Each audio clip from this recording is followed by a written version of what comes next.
تخاف ولكن احذر. زمان في قرية بعيدة كانوا دايما بيحكوا للأطفال حكاية الغولة. الكل كان بيحذر منها ويقولوا للولاد ما تقربوش من الترعة بالليل، لكن قليل اللي كان بيصدق الكلام ده. ومن هنا بدأت الحكاية. منى بنت صغيرة عندها 12 سنة مع أمها في الضلمة وهم رايحين يملوا جرادل المية من الترعة. منى بتغني بصوت عالي ومبسوطة وهي بتجري قدام مامتها.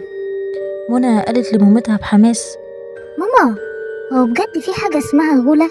يعني دي قصة حقيقية؟ الأم قالت لها: ما تستهونيش بالحكايات دي يا منى، في حاجات في الدنيا مش لازم نعرفها. منى قربت من الترعة، الجو كان هادي جدا، وفجأة سمعت صوت بينادي اسمها: منى منى. منى قلقت جدا وخافت وقالت: ايه ده؟ مين هنا؟ بصت حواليها ما لقيتش حد، لكن الصوت فضل يقرب أكتر وأكتر ويقول لها: تعالي هنا. بدأت الغولة تظهر، جسمها غريب، عيونها واسعة وبتلمع، وضحكتها صغيرة بس بتخوف.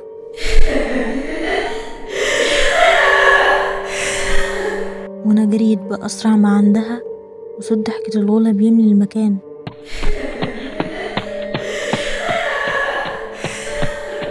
منى وقعت وبتحاول تقوم تاني، منى بصوت عالي وهي بتعيط: ماما ماما.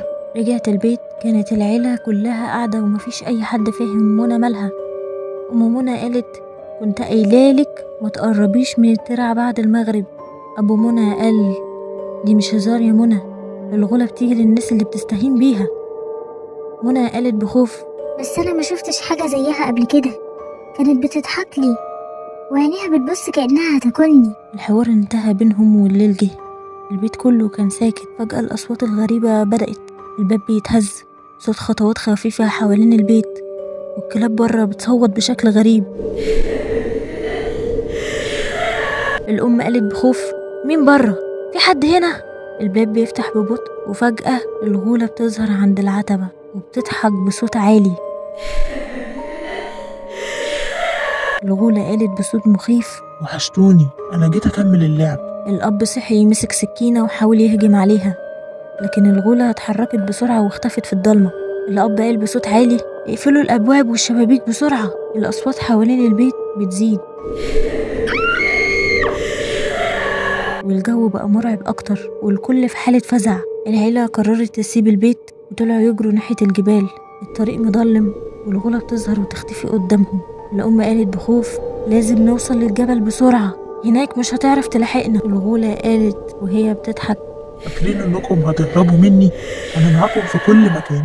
وصلوا الجبال، وقرر الأب يواجه الغولة باستخدام سحر قديم ورموز مرسومة على الحجر.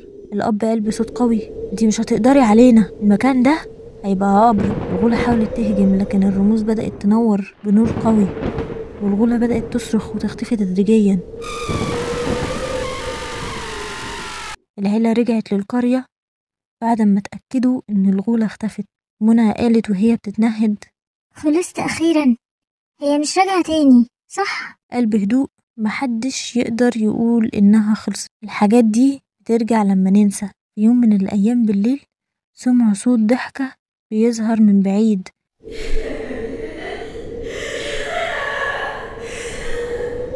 وصدى صوت الغولة بيقول: انا لسه هنا،